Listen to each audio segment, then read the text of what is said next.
Good morning, everyone. In last class, we discussed what is equality and other forms of equality.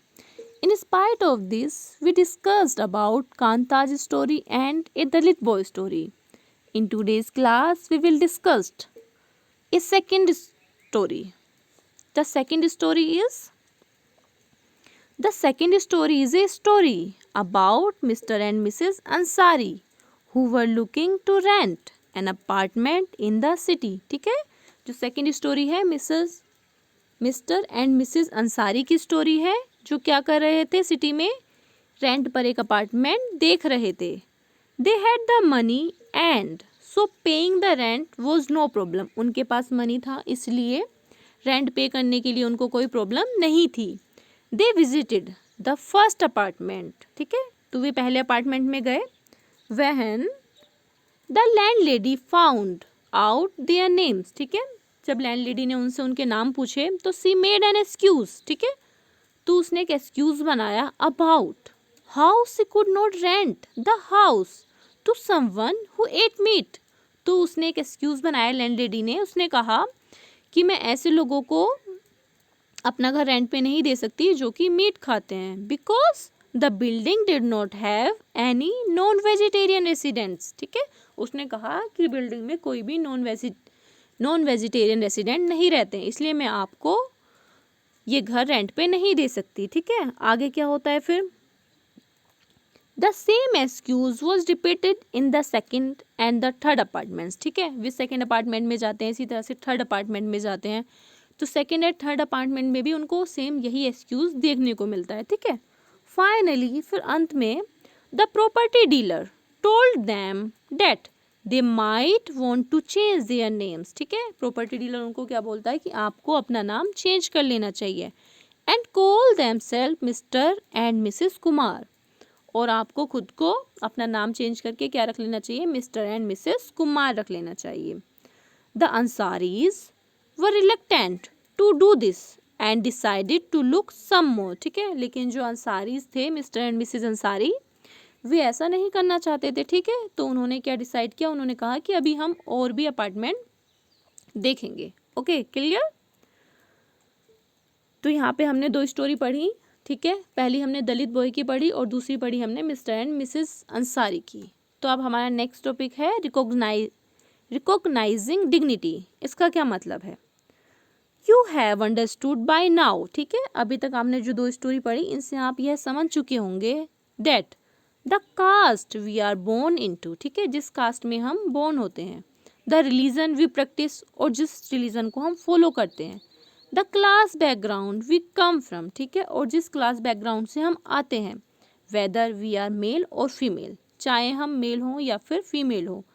These are often the things that determine why some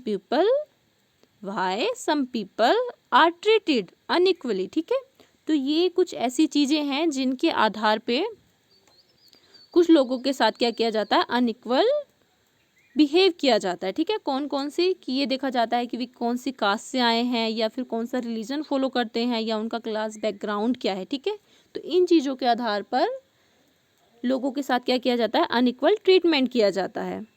When person are treated unequally, their dignity is violated. ठीक है, तो जब उनके साथ ही unequally behave किया जाता है, जब उनको अनइक्वल ट्रीट किया जाता है, तो उनकी जो डिग्निटी होती है उसको क्या होती है, वो वॉयलेट होती है. ठीक है, the dignity of both Om Prakash Valmiki. ठीक है, तो ओम प्रकाश वाल्मीकि कौन थे, एक दलित चाइल्ड थे. ठीक है, and the Ansaris was violated. ठीक है, तो जो डिग्निटी होती है ओम प्रकाश वाल्मीकि की एंड अंसारीज की क्या होती है, वो वॉयलेटेड होती है.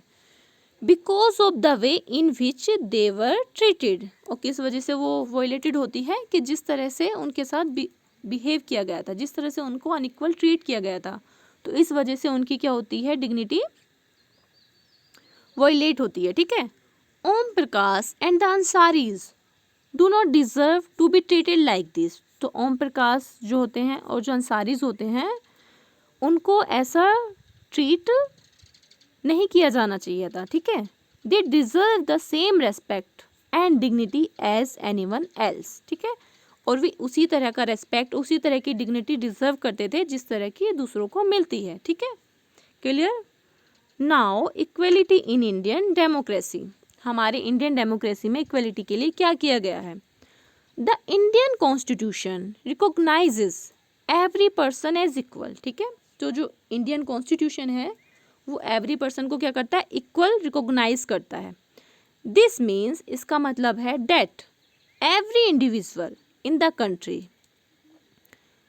इंक्लूडिंग मेल और female persons from all caste, religion, tribes, educational and economic background are recognized as equal।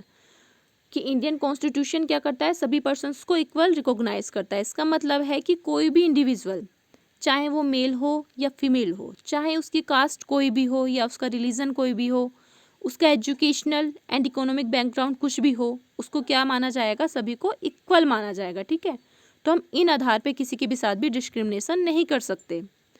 This recognition of equality includes some of the following provision in the constitution. ठीक है, तो हमारे constitution में कुछ provision दिए गए हैं, अब हम उनको डिस्कस करते हैं कि वो प्रोविज़न क्या है। फर्स्ट प्रोविज़न है every person is equal before law. ठीक है, कि एवरी पर्सन लॉ के सामने क्या है? इक्वल है। No person can be discriminated against on the basis of their religion, race, caste, place of birth और वेदर दे आर फीमेल और मेल। ठीक है, तो हम किसी भी पर्सन को डिस्क्रिमिनेट नहीं कर सकते। किन किन आधारों पर डिस्क्रिमिनेट नहीं कर सकते? कि उनके रिलीजन के आधार पर डिस्क्रिमिनेट नहीं कर सकते, रेस के आधार पर नहीं कर सकते, कास्ट, प्लेस ऑफ बर्थ, और चाहे वे मेल है या फीमेल है। ठीक है, तो इन बेसिस पे हम किसी भी पर्सन को डिस्क्रिमिनेट नहीं कर सकते। Every person has access to all public places including playgrounds, hotels, shops and market. और एवरी पर्सन को क्या है? सभी पब्लिक प्लेसेस यूज़ करने का एक्सेस है। पब्लिक प्लेसेस जैसे कि क्या क्या हो गए? प्लेग्राउंड्स हो गए, होटल्स हो गए, शॉप्स हो गए या फिर मार्केट हो गए। तो हम उन सभी को, सभी पर्सन को इन जगहों पर जाने का क्या है? अधिकार है। हम ऐसा नहीं कर सकते कि इसका रिलीजन ये है, मान लीजिए वन पर्सन का रिलीजन कुछ है, दूसरे पर्सन का रिलीजन कुछ है, तो हम इस आधार पर डिस्क्रिमिनेट नहीं कर सकते कि आपका रिलीजन ये है तो आप मार्केट नहीं जा सकते, या आपका रिलीजन ये है तो आप प्लेग्राउंड में नहीं बैठ सकते, या फिर आपकी कास्ट ही है तो आपको यहाँ जाना अलाउ नहीं है। समझ आया आपको? तो इस आधार पर हम डिस्क्रिमिनेशन नहीं कर सकते हैं। Untouchability has been abolished. ठीक है, और हमारे कॉन्स्टिट्यूशन में क्या प्रावधान किया गया है, क्या प्रोविज़न किया गया है कि अनटचेबिलिटी को क्या किया गया है? अबोलिश कर दिया गया है। ठीक है, क्लियर। नाउ अब हम समझेंगे governmental measures for the implementation of equality, कि गवर्नमेंट क्या क्या कर सकती है इक्वलिटी को इम्प्लीमेंट करने के लिए। तो गवर्नमेंट कैसे इम्प्लीमेंट कर सकती है इक्वलिटी को? Through law. ठीक है, लॉ बना के, या फिर थ्रो गवर्नमेंट प्रोग्राम्स और स्कीम्स। ठीक है, या फिर गवर्नमेंट ऐसे प्रोग्राम्स बना सकती है, ऐसी स्कीम्स बना सकती है जिसके आधार पर एक पर्सन को दूसरे पर्सन से इक्वल देखा जाए। ठीक है, क्लियर।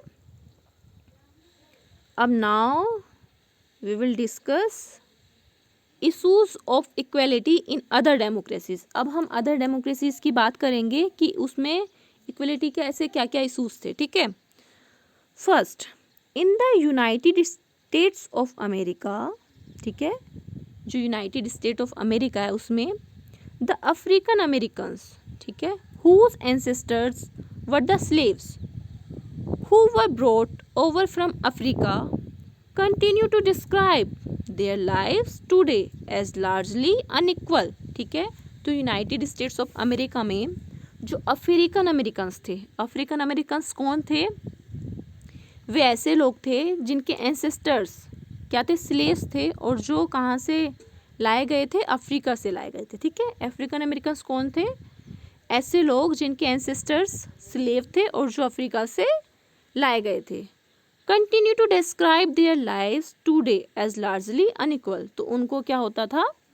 उनके साथ, अफ्रीकन अमेरिकन्स के साथ यूनाइटेड स्टेट्स ऑफ अमेरिका में लार्जली अनइक्वल, उनको अनइक्वल ट्रीट किया जाता था। ठीक है, this despite the fact that there was a movement in the late 1950s to push for equal rights for African Americans, ठीक है।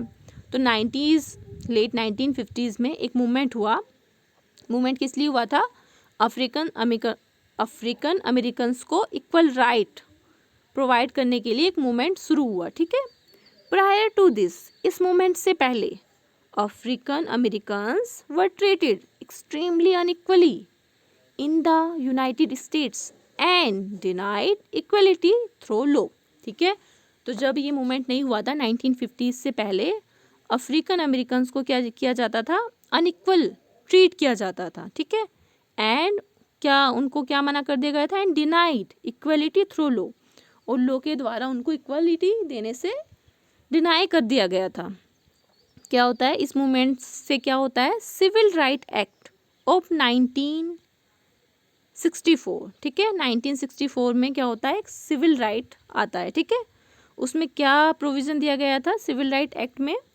Prohibited discrimination on the basis of race, religion और national origin, ठीक है।